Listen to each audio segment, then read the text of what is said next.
There's gotta be some way to break them. Wait a minute. I just had an idea. 2, 3, 4. Welcome to MsMojo, and today we're counting down our picks for the top 20 Laugh Out Loud sitcom episodes. Let's go to the mall today. Did you have to laugh like that every time? Yes. For this list, we're looking at the most side-splitting episodes in sitcom history. Watch out for some hilarious spoilers ahead, and if we missed any of your favorites, let us know in the comments below. Number 20, Garage Sale, That 70s Show. The smoke circle is one of the most iconic parts of That 70s Show, but some smoke circles are better than others. And a smoke circle that includes Red Foreman is the best smoke circle of all. I like that word, hip. It kind of pops, you know? Hip, hip, hip. I can see my own mouth. In the episode Garage Sale, Red accidentally eats some of Hyde's brownies. And if you know Hyde, you know what's in those brownies. Red, along with Kitty and Donna's parents, end up unknowingly partaking in their own version of a smoke circle to great effect. Peter Cottontail. Up and down the bunny trail, hippity hoppity, Easter's on its way. This episode also includes Fez's wayward movie trip with Jackie, Red selling Eric's car, and so much more hilarity. You sold Eric's car? Oh no.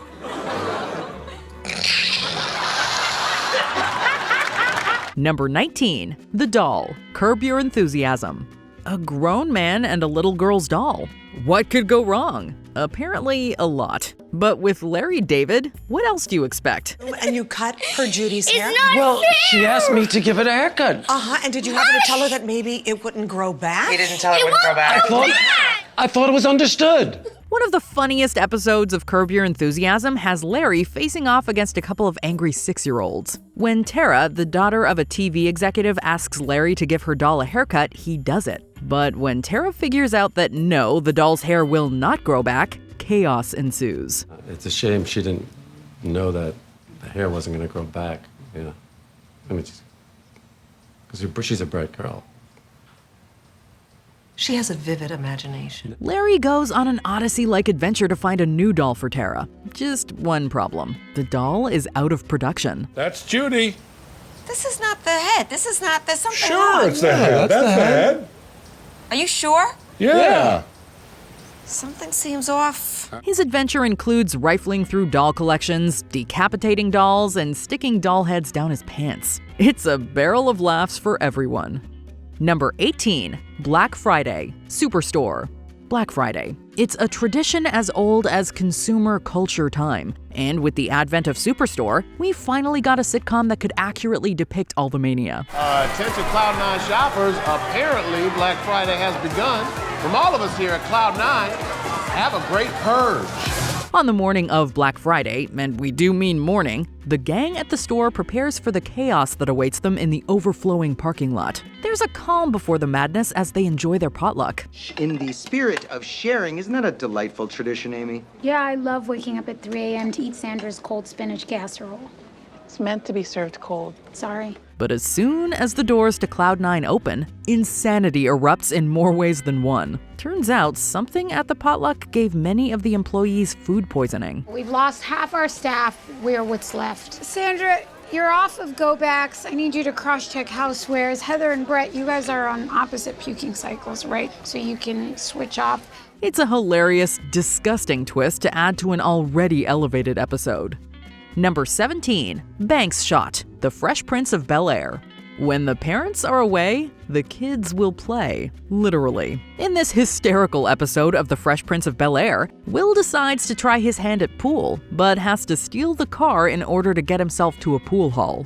He said he ain't want you to go to the pool hall.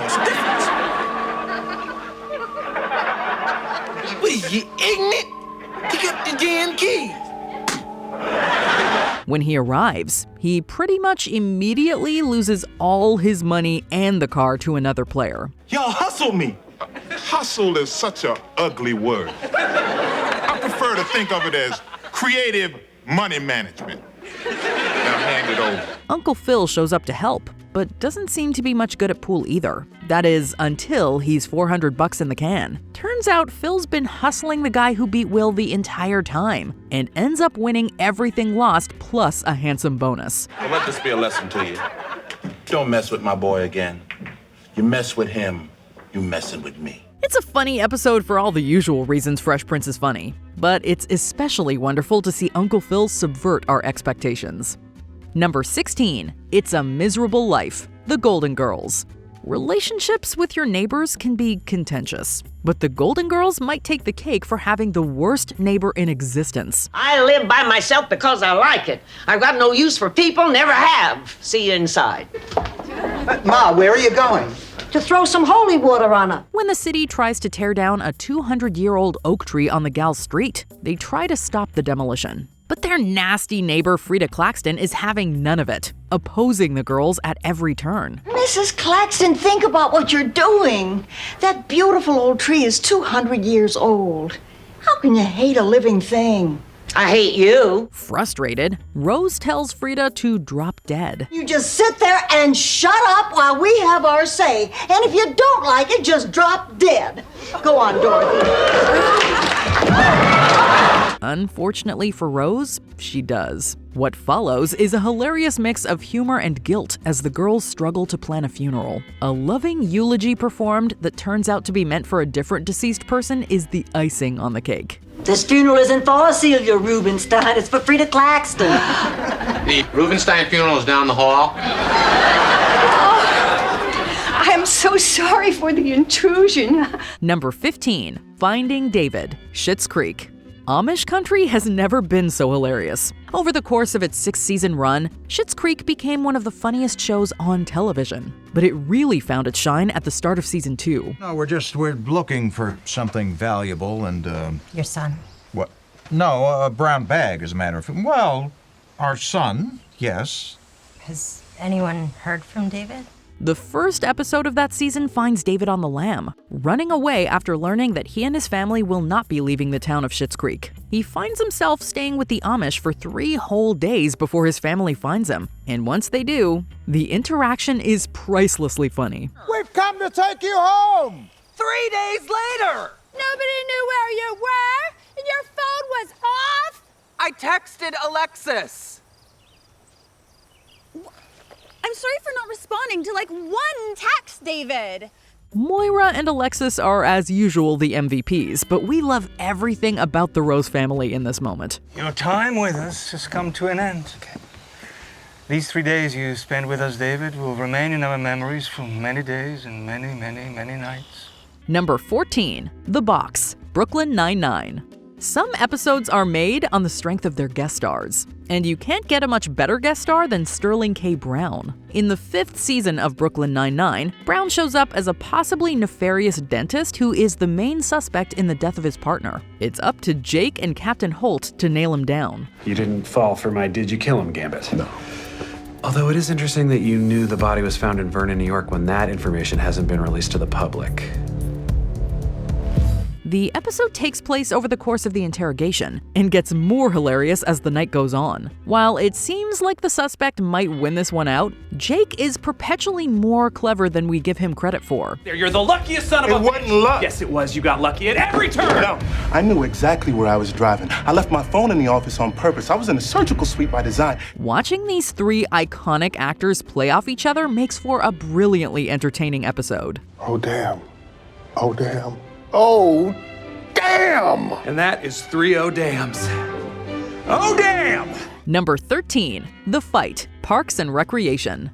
Nothing's better than a night out with the crew, unless somebody, or in the case of the Parks Department, everybody, ends up wasted. This 3rd season episode of Parks and Recreation is one that most fans know intimately. What starts out as a nice night out among friends turns bitter when Leslie and Anne start fighting. This is a watershed moment in our relationship, and it's important that we fight clean. All I need to do is focus and stay calm.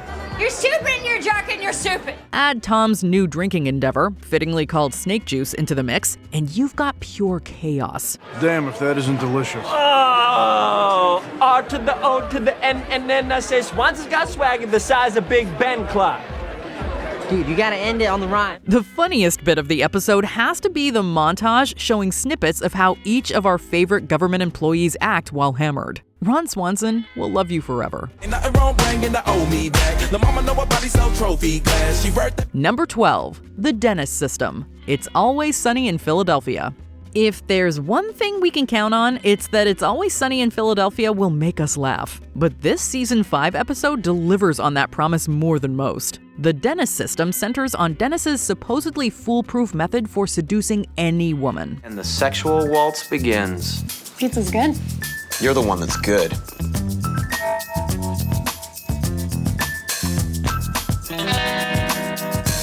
As you can imagine, it's a pretty gross system that ends in dumping the woman in question. But when Dee bets Dennis that he can't win the woman he just dumped back, he can't help but jump at the chance. I could absolutely get that girl back anytime I want. I just choose not to. I 100% guarantee you this girl's finished with you. Well, I take that as a challenge, Dee, and I accept that challenge. I'll have her back by the end of the day. Watching these fools get themselves into trouble week after week is always a highlight. But the dentist system is definitely one of the best. I haven't had a chance to get in there yet, okay? So just... What do you mean, what's taking you so long? Wait. What, you have a system where you come in after Mac? That's right, I come in after Mac, but he's taking like forever this time. Number 11, remedial chaos theory, Community. With the prevalence of Marvel movies, we're pretty used to the idea of multiverses. But to this day, nothing has quite beat this episode of Community. Okay. Starting on my left with 1, your number comes up, you go. Just so you know, Jeff, you were not creating 6 different timelines. Of course I am, Abed. When the gang gathers to see Troy and Abed's new apartment, they order pizza for dinner. When the food arrives, Jeff tosses a die, letting the universe choose who has to go get it. Despite Abed's warning, Jeff proceeds to open 6 different timelines with events changing depending on who goes to get the pizza.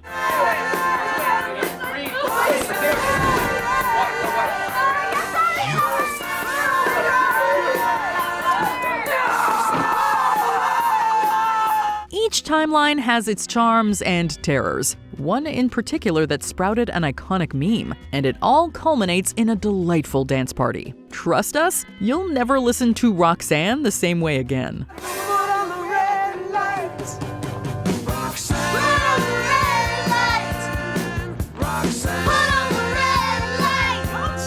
Number 10, background check, New Girl.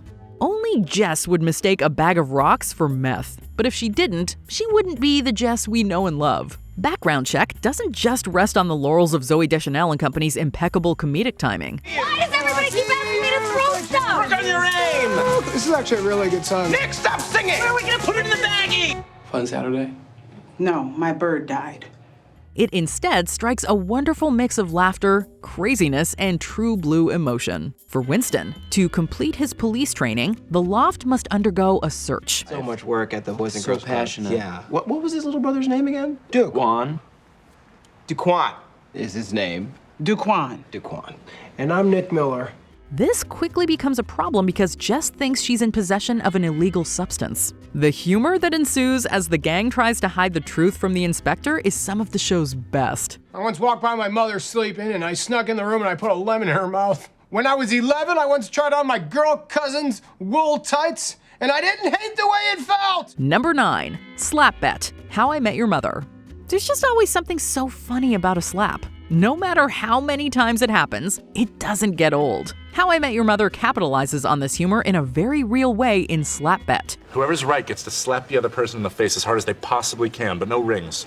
Are you really gonna do that? That's so immature. You can be slap bet commissioner. Oh, I love it. What are my powers? When trying to figure out why Robin refuses to go to the mall, Barney and Marshall use a slap format to make their bets. This means that whoever wins gets to slap the loser as hard as they can. The genius of Slap Bet, however, is that the reveal of Robin's pop star past is so ridiculous that you almost forget about the slap part of everything. Relax, dude. I'm just going for my soda, man. Take it easy. This is gonna be fun.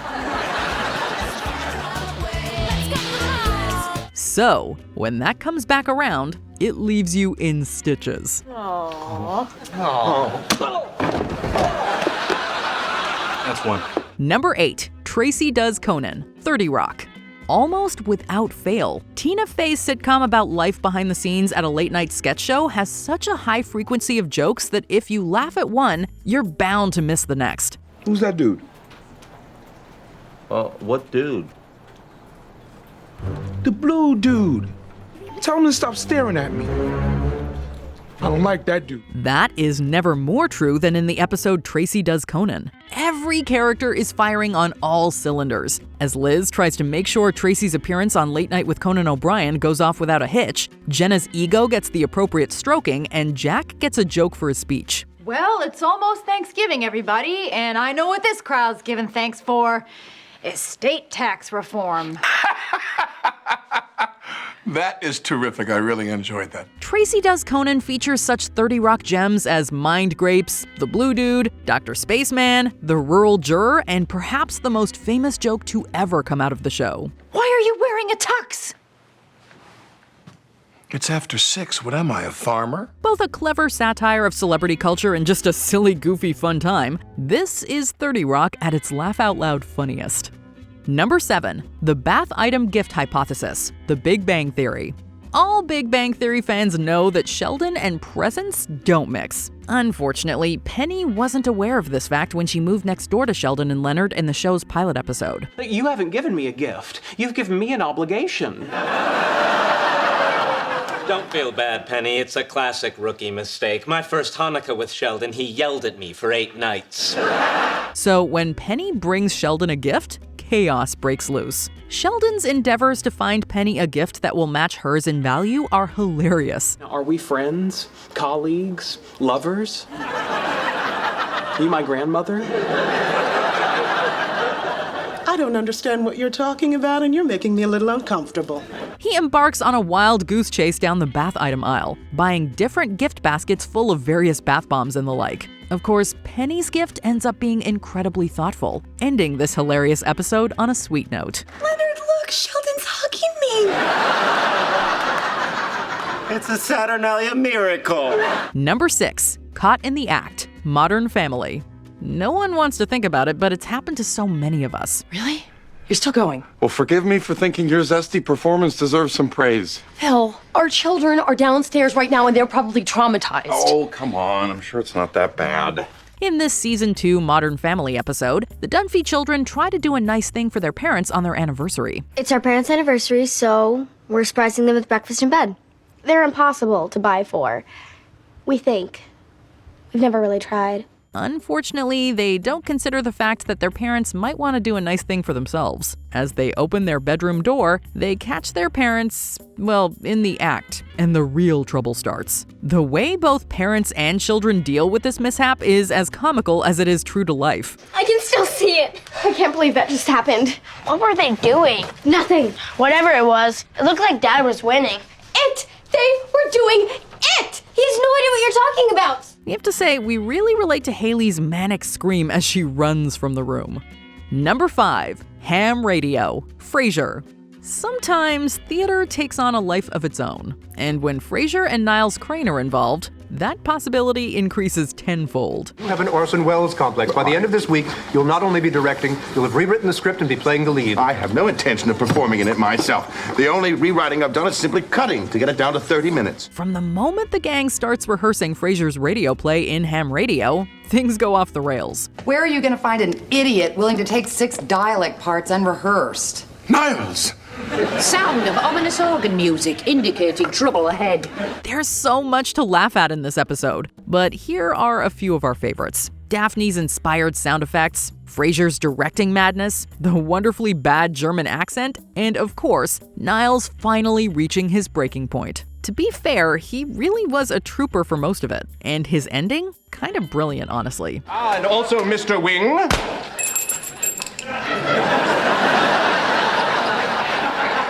And of course, one final bullet for myself, so the mystery will die with me. Number 4, The Contest, Seinfeld. For a show about nothing, Seinfeld sure did keep us laughing the entire time. And The Contest is one of the funniest episodes of all time. One day, Elaine, Jerry, George, and Kramer decide to engage in a little friendly competition. Care to make it interesting? Sure, how much? $100? You're on. Wait a second. Count me in on this. You?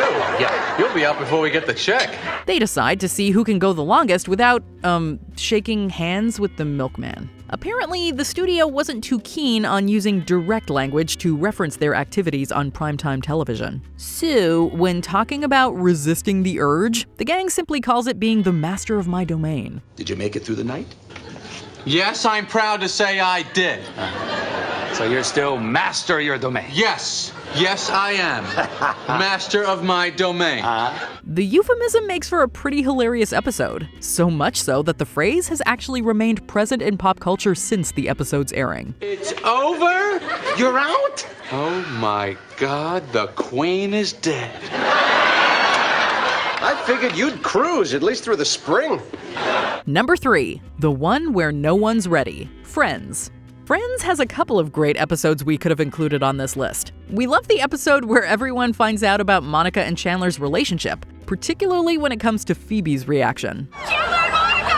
Chandler and Monica! Oh my God! Chandler and Monica! Oh my God! Oh my eyes! My eyes! But nothing quite beats one of the best bottle episodes of all time. Here are a few of the things that happen in the one where no one's ready. Relax, Ross. We'll be ready. It only takes us 2 minutes to get dressed. But you know, I'd feel a whole lot better if you got dressed now. Okay. Monica freaks out over a voicemail from Richard. Ross agrees to drink fat to make Rachel forgive him. Okay, don't. I'll go. You will? You were really gonna do that, weren't you? Well, yeah. You were gonna drink the fat. Joey and Chandler fight over an armchair. And of course, Joey puts on all of Chandler's clothes while going commando. I'm Chandler. Could I be wearing any more clothes? Maybe if I wasn't going commando. Could it be any more funny? Number 2, Dinner Party, The Office. Listen, any episode of The Office that features a whole lot of Dwight is one of the funniest in our book. People learn in lots of different ways, but experience is the best teacher. The episode where he accidentally gives Stanley a heart attack with a fake fire drill is downright hilarious. But weirdly enough, our pick for this entry doesn't actually involve a whole lot of Dwight. Dinner Party is more of a Michael and Jan-centric episode. And what an episode it is. I'll see you at home. Thank you so much. It was a great night. Jim, I don't think you're going to abandon this party here all by itself. I don't know, because everything I own is there. You can buy new stuff, but you can't buy a new party. When the duo invites everyone over to their home for the worst dinner party of all time, things spiral out of control in record time. This is a standout episode in particular for Steve Carell's performance. The monologue about his vasectomy. Are you kidding? You might want to have kids, and I wasn't so sure who had this vasectomy reversed. And then when you said you definitely didn't want to have kids, who had it reversed back? Snip, snap, snip, snap, snip, snap. Before we unveil our top pick, here are some honorable mentions. The Work Outing, The IT Crowd. Theater has never before caused this much trouble. The story of a young man trying to find his sexuality in the uncaring Thatcher years. Warning, includes scenes of graphic homoeroticism. Oh, no. It's set in the 80s. Turkeys Away, WKRP in Cincinnati. We're gobbling with laughter at this one. Don't you know who I am, huh? I'm Les Nessman. I won the Buckeye News Hawk Award last year. Good for you, Buckeye. Now get out of my doorway. Dance Dance Resolution, The Good Place. We'll replay this one over and over forever. I know this sounds crazy, but I think we're in the bad place. Jason figured it out? Jason? This is a real low point. Yeah, this one hurts. Episode 1, Dairy Girls. One of the funniest pilots we've ever seen. Savages. Don't look at me like that, Aaron. You'll get your £2 back. But will you ever get your self-respect back, Claire? Last Ex to Brooklyn, Will and Grace. If Grace thought she was Will's only foray into straightness, she was wrong. Big surprise. You agree with her, but you don't agree with me. You didn't say anything for me to agree with. You didn't give me a chance to say anything, did you? Before we continue, be sure to subscribe to our channel and ring the bell to get notified about our latest videos. You have the option to be notified for occasional videos or all of them. If you're on your phone, make sure you go into your settings and switch on notifications. Number 1, Lucy does a TV commercial. I love Lucy. We've got to go back in time for our number 1 entry, but boy, is it worth it. Yeah, I need someone with a lot of experience. Well, I've had experience. You've never even been on a television show. Well, maybe not, but I've watched them a lot. On I Love Lucy, Lucille Ball delivered some of the most iconic comedic sequences of all time. But this is absolutely the best. When Ricky needs someone to do a TV ad during a show he's hosting, Lucy finagles her way into the job. Tastes just like candy.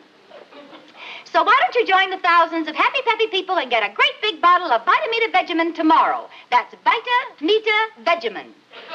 The ad is for a health tonic that, unbeknownst to Lucy, contains a healthy amount of alcohol. As Lucy does take after take, she gets more and more intoxicated. You get the drift. It's a wonderful showcase for Ball's comic timing and her wonderful physical comedy chops. Just like candy. So everybody get a bottle of this stuff. It still has us laughing all these decades later. Do you agree with our picks? Check out this other recent clip from MsMojo. And be sure to subscribe and ring the bell to be notified about our latest videos.